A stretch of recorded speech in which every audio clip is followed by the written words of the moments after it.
ఆమెకి వెళ్ళే ఉద్దేశం లేదు, అందుకే ఒప్పుకుంది ఇక్కడ చక్కగా ఉండొచ్చు అని. బట్ కాకపోతే ఆయన దగ్గర నుంచి ఫినాన్షియల్ గెయిన్ పొందడానికి బెదిరించి వీసా ఎలాగో తొందరగా రాదలే, ఆ వీసాని అడ్డు పెట్టుకుని డబ్బులు గుంజుదాం అని చెప్పి అబ్బాయి దగ్గర ఎక్స్‌ప్లాయిట్ చేస్తూ డబ్బులు గుంజింది, 16 లక్షలు గుంజింది.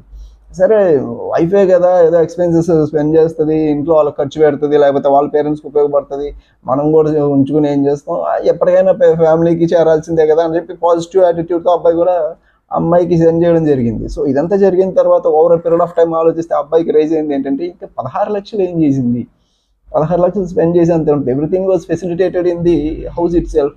సరే ఎంత ఖర్చు పెట్టుకున్నా, ఎంత జ్యువెలరీ కొనుక్కున్నా, 2 లక్షలు 3 లక్షలు 5 లక్షలు 10 లక్షలు 16 లక్షలు ఏం చేయాలి సరే, ఆ డౌట్ అలా ఉన్నారు. బట్ కాకపోతే ఏమనలేదు.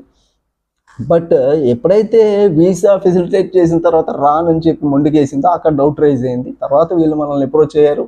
అప్రోచ్ అవగానే చెప్పాను కదా, ఇది ఆమె ఒక అడల్టరీలో ఉంది, పాత ఒక ఎక్స్ బాయ్ ఫ్రెండ్తో రిలేషన్లో ఉంది. ఆయనకి స్పెండ్ చేయడానికి, ఆయనతో తిరగడానికి, ఆయనతో ఖర్చు పెట్టడానికి ఇక్కడ ఈ అత్తమామలు అడ్డొస్తున్నారు, ఈ అత్తమామలు రిస్ట్రిక్ట్ చేస్తున్నారు అని చెప్పి మాటికి గుంటూరు అమ్మ నాన్నలు ఇంటికి వెళ్తున్నారని చెప్పి వెళ్తూ అక్కడ స్పెండ్ చేస్తూ అక్కడ ఎంజాయ్ చేస్తూ హస్బెండ్ని చివరికి ఎదవ చేసింది. సరే ఎన్ని తెలుసుకున్నామేమో, ఏం చేయాలి ఏంటి అని ఆలోచించే క్రమంలో ఇంతలోనే అమ్మాయి కంగారు పడి అబ్బాయి ఆపేసాడు.